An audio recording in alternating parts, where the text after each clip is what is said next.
Tayong nang mag-aral ng AP, kasama nyo si Teacher Abby. Maraming kaalaman ang iyong matutunan tungkol sa ating kasaysayan. Oh, na na na na na na na, masaya ang AP. Na na na na na na na, mag-aral ka ng AP.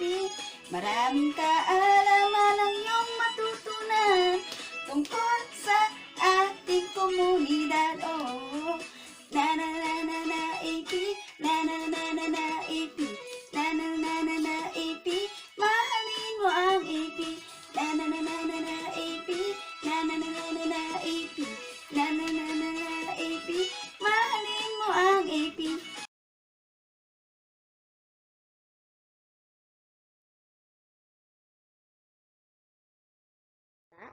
Ako, si Binibining Mary Abigail R. Bautista, ang inyong magiging gurong tagagabay para sa Araling Panlipunan, Baitang 2, Unang Markahan, Module 2, Paglalarawan sa aking komunidad.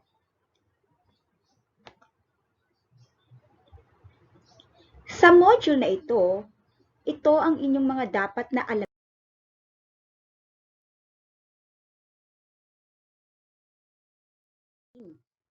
at dapat matutunan kapag natapos ang module na ito.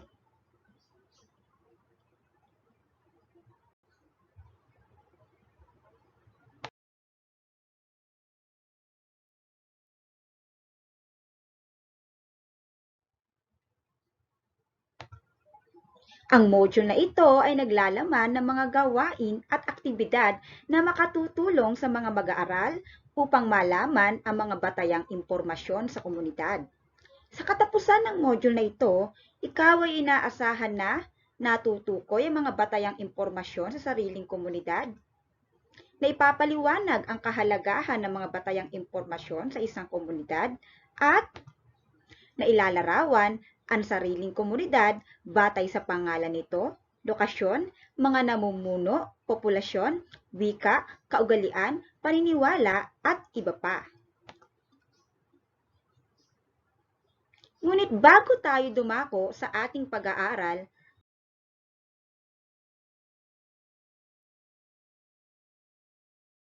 ang araling ito, atin munang subukin ang inyong mga kaalaman tungkol rito.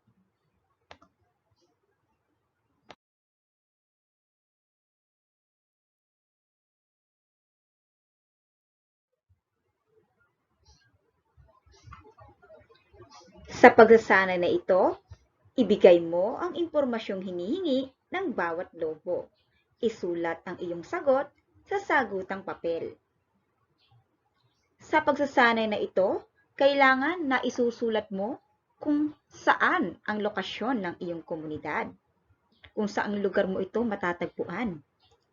Kailangan maisulat mo rin kung ano ang pangalan ng iyong komunidad. Maisulat mo rin ang wikang sinasalita ng mga taong naninirahan sa iyong komunidad. Maisulat mo rin kung sino ang namumuno sa inyong komunidad. At masulat mo rin kung ano ang relihiyong kinabibilangan ng mga taong naninirahan sa iyong komunidad. Sige nga, sagutan mo ang pagsasanay na ito. Mahusay! Natapos mo lang sagutin ang pagsasanay na ito, kaya naman maaari na tayong dumako sa kasunod na bahagi ng ating pag-aaral. Atin munang balikan ang nakaraang aralin.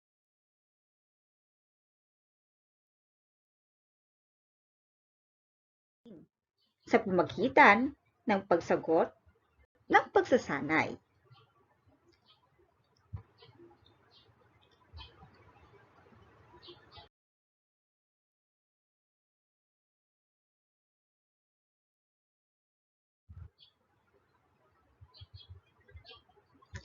Sa pagsasanay na ito, magbigay ng mga halimbawa kung saan maaaring matagpuan ng isang komunidad. Isulat mo ang sagot sa bawat kahon. Sige nga, isipin mo kung saan maaaring matagpuan ang isang komunidad. Gawin mo na ito. Kamusta? Natapos mo na bang sagutin? Mahusay! Ngayon naman, tayo nang dumako sa ating kasunod na aralin. Tuklasin ang panibagong aralin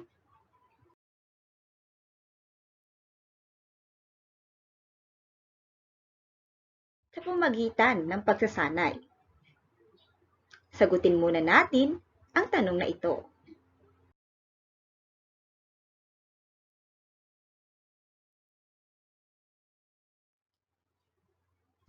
Alam ba ninyo ang mga batayang impormasyon ng isang komunidad?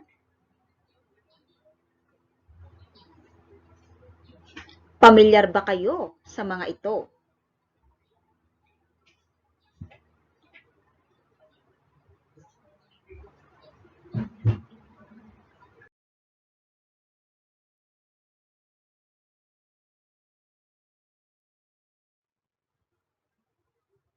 Basahin natin ang maikling kwento ni Juan tungkol sa kanyang komunidad.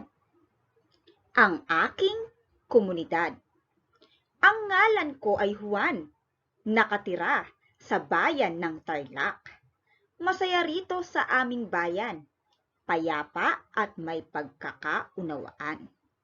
May iba't ibang grupong etniko sa aking komunidad. May Tagalog, Pampango, at Ilocano. Maging ang aking wikang sinasalita, Tagalog man, Kapampangan o Ilocano ay hindi hadlang sa pagkakaisa at pagkakaintindihan ng bawat kasapi. Pinagbubuklod kami ng aming paniniwala sa iisang Diyos. Kristiyano man o Muslim, lahat ay may matibay na pananampalataya. Ayon sa datos noong 2015, humigit kumulang sa 300,000 ang aming populasyon na pinamumunuan ng aming alkalde. Atin ngayong sagutin ang mga pamprosesong tanong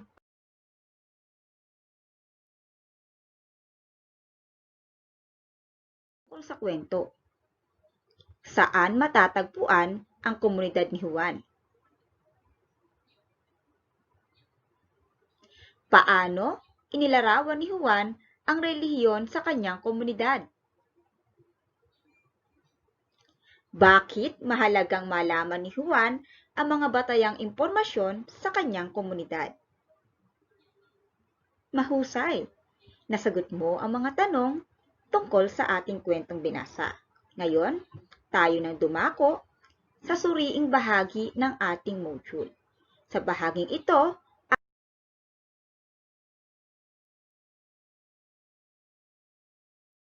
ating tatalakayin ang paksa ng ating aralin.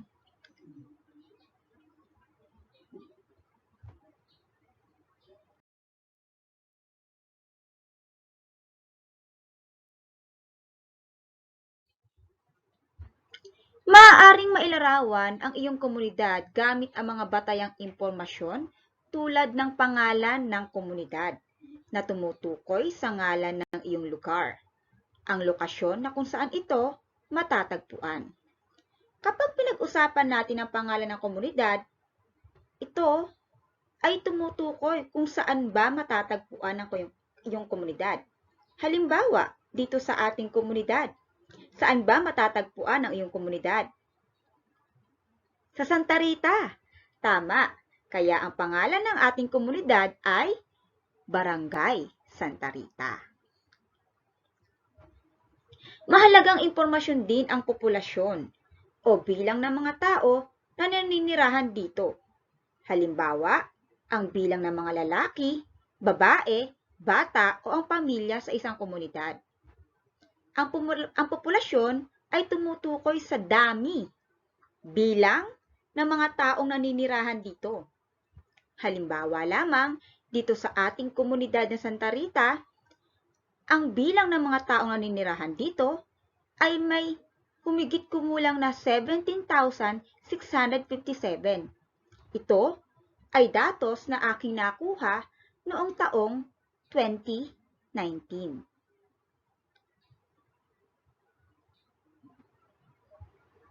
Maaaring magbago ang bilang o populasyon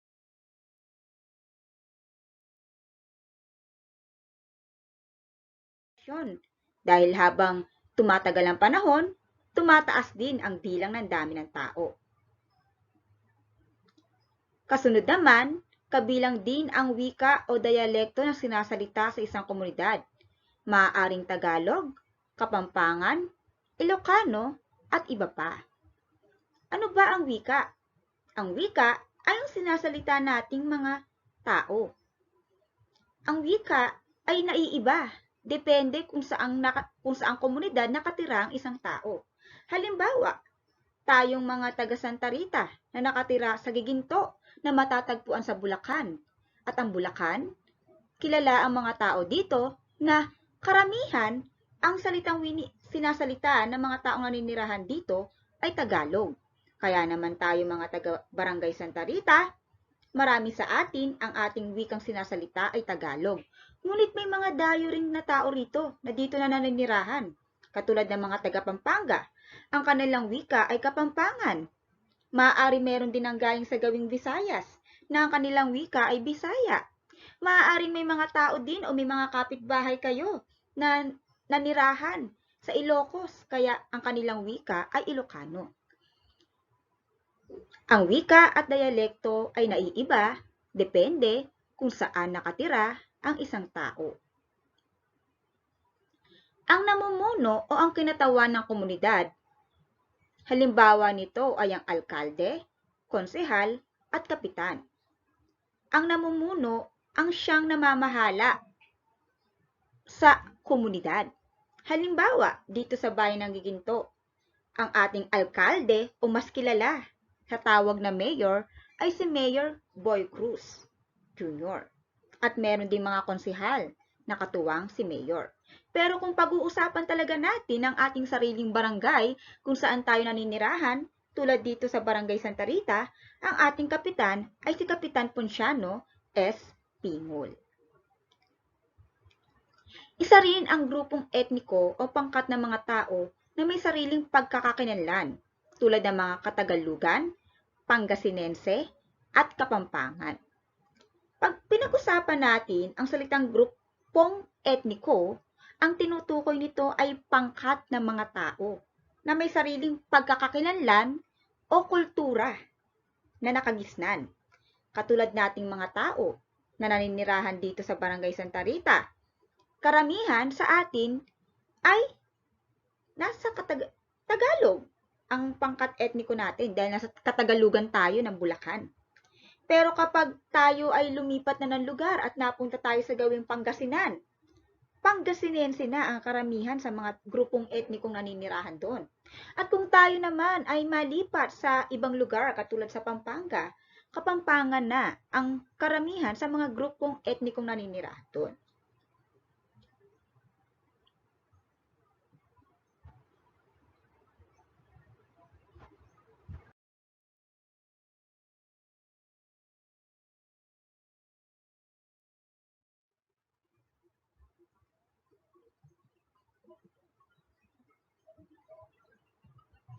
Ang relihiyon o paniniwala ng mga tao sa kanilang Diyos, maaaring mga Katoliko at Muslim, ay mahalagang batayang impormasyon din sa isang komunidad.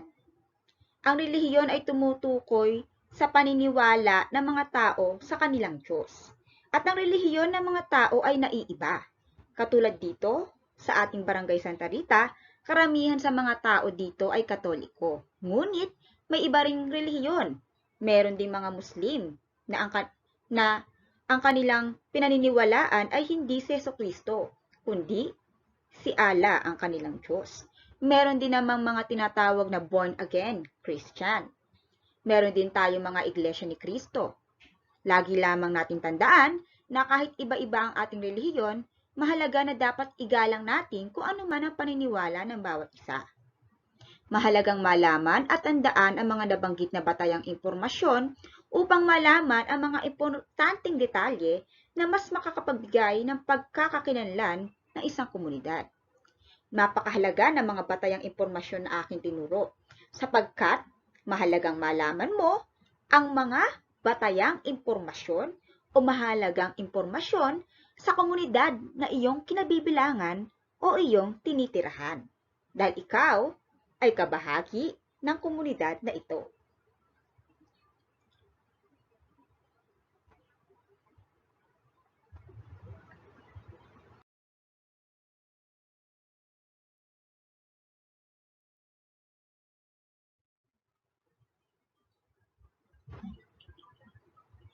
Basahin natin ang maikling kwento tungkol sa mga batayang impormasyon tungkol sa ating komunidad. Babasahin ko na ha. Ang aking komunidad. Barangay Santa Rita ang pangalan ng aking komunidad. Ang pinuno ng aming komunidad ay si Kapitan Ponciano S. Pingol. Ang kasalukuyang populasyon o dami ng tao na ninanirahan dito ay may kabuang bilang na 17,657. Katoliko ang relihiyon ng karamihan sa mga taong naninirahan dito sapagkat sila ay deboto ng patron na si Santa Rita, ang santa ng mga imposible.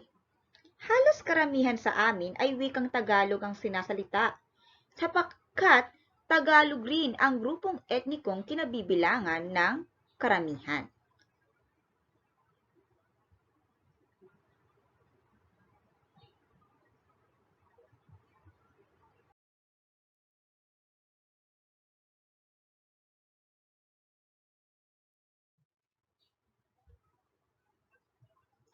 Sagutin natin ang mga tanong. Ano ang pangalan ng ating komunidad sa kwento? Mahusay. Barangay Santa Rita ang pangalan ng ating komunidad sa kwentong binasa. Pangalawa, sino ang pinuno ng komunidad? Tama. Ang pinuno ng ating komunidad ay si Kapitan Ponciano S. Pingol. Pangatlo, ilan ang kabuang bilang ng mga populasyon o dami ng tao sa komunidad? Mahusay. Merong 17,657 na dami ng tao sa komunidad na naninirahan sa Barangay Santa Rita. Pang-apat, ano ang relihiyon ng karamihan sa mga taong naninirahan dito? Katoliko ang relihiyon ng karamihan sa mga taong naninirahan sa Barangay Santa Rita. Panglima, ano ang wikang sinasalita ng karamihan? Tama. Tagalog ang wikang sinasalita ng karamihan sa naninirahan dito sa Barangay Santa Rita. Pang-anim, ano ang grupong etniko na kinabibilangan ng karamihan? Mahusay. Tagalog ang grupong etnikong kinabibilangan ng karamihan dito sa Barangay Santa Rita. Napakagaling naman na sagutan ng mga tanong. Ngunit upang sukatin kung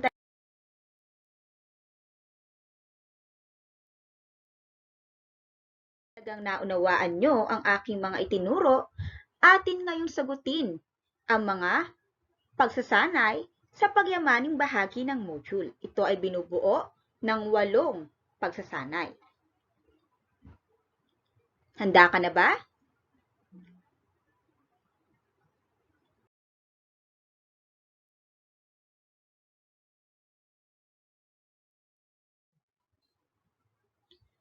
Gawain A. Sa gawain ito, piliin mo mula sa fishbowl ang mga batayang impormasyon na dapat malaman sa isang komunidad. Isulat mo sa patlang ang mga sagot.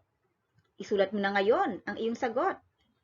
Alin ba ang mga batayang impormasyon na makikita sa loob ng fishbowl? Ngayon, isulat mo ang iyong sagot sa iyong sagutang papel. Tapos ka na ba? Mahusay. Ngayon naman, tayo nang dumako sa gawain B. Sa gawain na to, ayusin ang mga jumbled letters upang makabuo ng mga salita na tumutukoy sa mga batayang impormasyon sa komunidad. Isulat ang tamang sagot sa patlang. Sige nga, tingnan mong mabuti ang bawat ginulong salita at ayusin mo ito upang mabuo mo ang salita na tumutukoy sa batayang impormasyon sa komunidad na aking itinuro. Kapag naisip mo na ito, isulat mo na ang iyong sagot sa iyong sagutang papel. Natapos ka na ba? Mahusay! Tayo nang dumako sa kasunod na pagsasanay.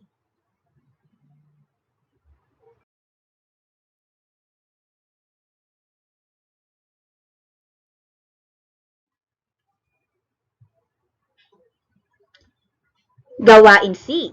Alamin ang batayang impormasyon na ipinahayag sa bawat bilang. Bilugan ang titik ng tamang sagot. Ngunit kayo ay may sagutang papel.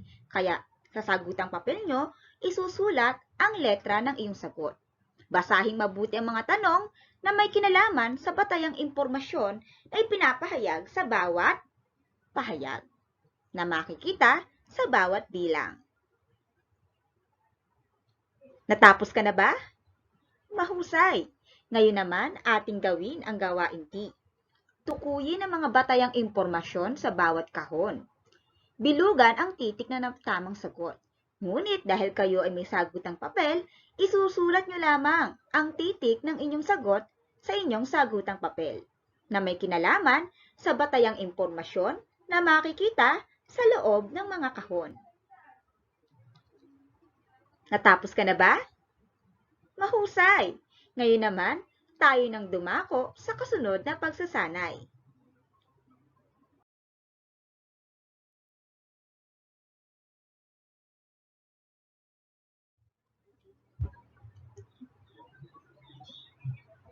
Gawain E. Basahin ng mabuti ang bawat pangungusap. Bilugan ang titik ng tamang sagot. Ngunit katulad ng aking binanggit, meron kang sagutang papel. Sa sagutang papel, isusulat mo lamang ang titik ng iyong sagot. Para masulat mo ng tama ang titik ng iyong sagot, basahin mong mabuti ang bawat pangungusap. Natapos ka na ba? Mahusay! Ngayon naman, ating gawin ang gawain F. Isulat ang tama kung wasto ang pinahahayag sa bawat pangungusap at mali naman kung ito ay hindi wasto. Isusulat mo iyong sagot sa sagutang papel. Tama o mali lang yan? Sige nga, isulat mo na ang iyong sagot. Mahusay! Ngayon naman, tayo nang dumako sa kasunod na pagsasanay.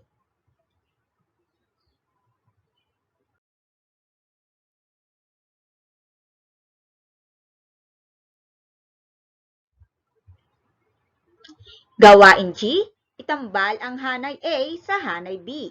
Isulat ang titik ng iyong sagot sa sagutang papel. Sige nga, gawin mo. Mahusay!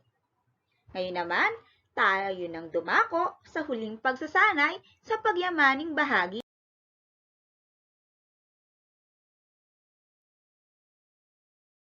ng module. Sa gawain ito, basahin natin ang kwento ni Pilar. Tukuyin ang mga batayang impormasyon tungkol sa komunidad at isusulat mo ang iyong sagot sa kahon na makikita sa sagutang papel mo. Basahin ko muna ang kwento ni Pilar ha. Ang komunidad ni Pilar. Ako si Pilar, nakatira sa bayan ng Capas. Iba't ibang relihiyon ang mayroon sa amin, tulad ng Kristiyano, Muslim, at iba pa. Naiintindihan ko ang salitang Kapampangan, ngunit Tagalog ang aking sinasalita. Masaya rito sa aming bayan. Payapa at may pagkakaunawaan. Iba't ibang pangkat etniko ang mayroon dito sa amin, tulad ng Tagalog, Ilocano at Pampangko.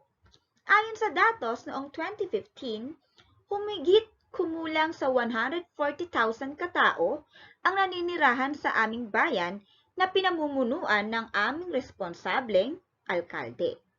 Ngayon, isulat mo ang pangalan ng komunidad na binanggit sa aking kwento. Isulat mo rin ang relihiyon na binanggit sa kwentong aking binasa. Isulat mo rin ang wika na binanggit sa aking kwentong binasa.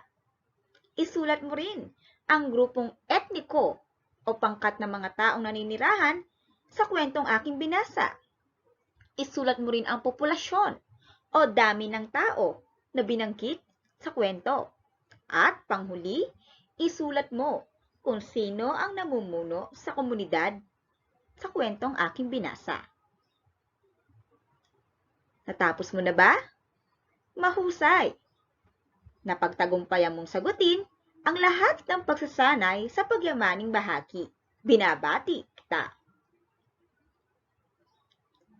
Ngayon, dumako tayo sa isa-isip na bahagi. Dito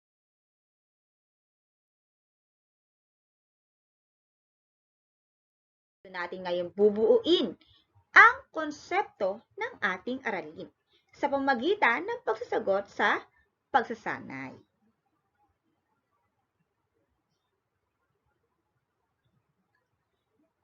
Kompleto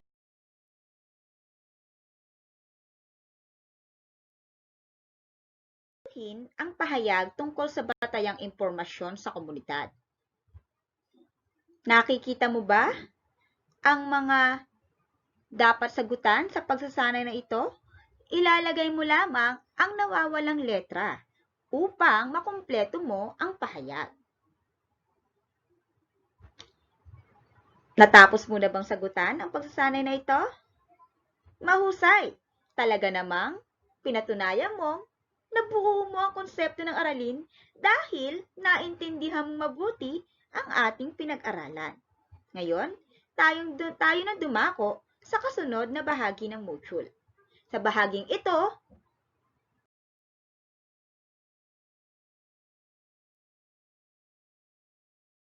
ito ang isagawa. Dito, magsasagot tayo ng pagsasanay na ilalapat mo ngayon sa tunay na buhay o karanasan ang iyong mga natutunan.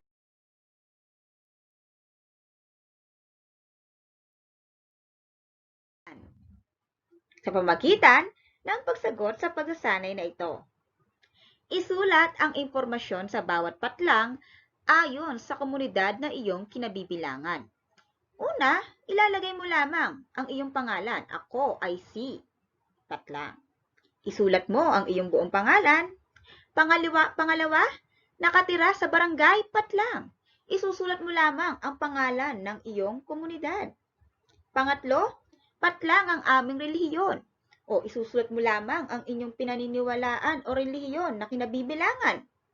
Pang-apat, ang aming kapitan ay si patlang. Isusulat mo lamang ang buong pangalan ng inyong kapitan sa barangay na iyong kinabibilangan. At panghuli, panglima, patlang naman ang aking wika o salita. Isusulat mo lamang kung ano ba ang wika o salita mo.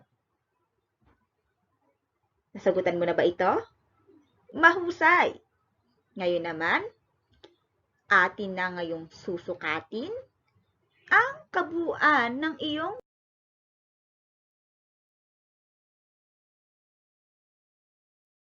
kaalaman tungkol sa ginawa nating pag-aaral sa paksa ng aralin sa module na ito.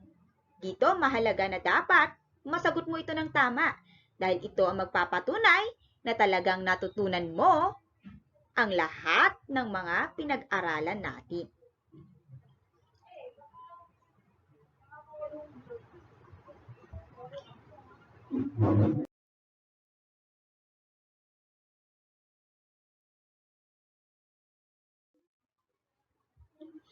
Magbigay ng 5 batayang impormasyon sa komunidad. Isulat ang sagot sa bawat talaan. Nakikita mo ba ang 5 talaan? Sa bawat talaan, magsusulat ka lamang ng isang batayang impormasyon sa iyong komunidad. Sige nga, gawin mo na ito. Mahusay! Nasagutan mo ang tayahing bahagi ng ating module. Talaga namang pinatunayan mo na natutunan mo ang ating aralin. Ngunit hindi pa dito nagtatapos sapagkat meron pa tayong karagdagang gawain. Ito naman ay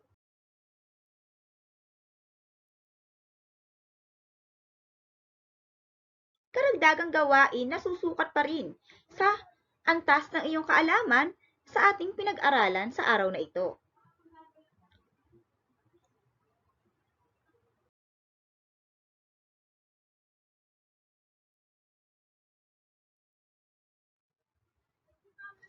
Magpatulong kina nanay at tatay sa pagtala ng mga batayang impormasyon tungkol sa iyong komunidad.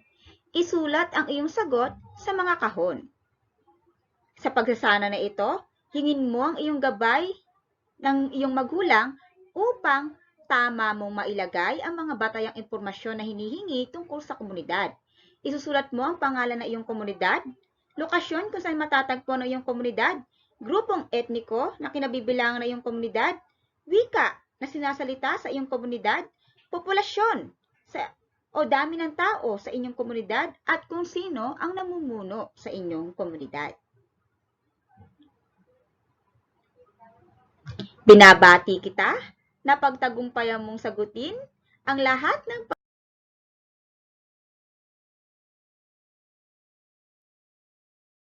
pagsasanay sa module na ito at ang pinakamahalaga, natutunan mo ang konsepto ng aralin sa module na ito tungkol sa batayang impormasyon ng iyong sariling komunidad.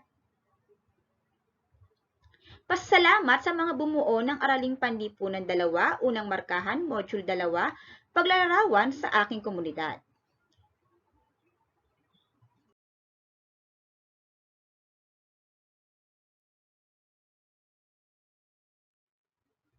Muli, ako si Binibining Mary Abigail R. Bautista, ang inyong gurong tagagabay sa Araling Panlipunan, Baitang 2. Paalam mga bata, hanggang sa muli nating pagkikita, salamat sa inyong pakikinig at pag-aaral ng mabuti. Ingat!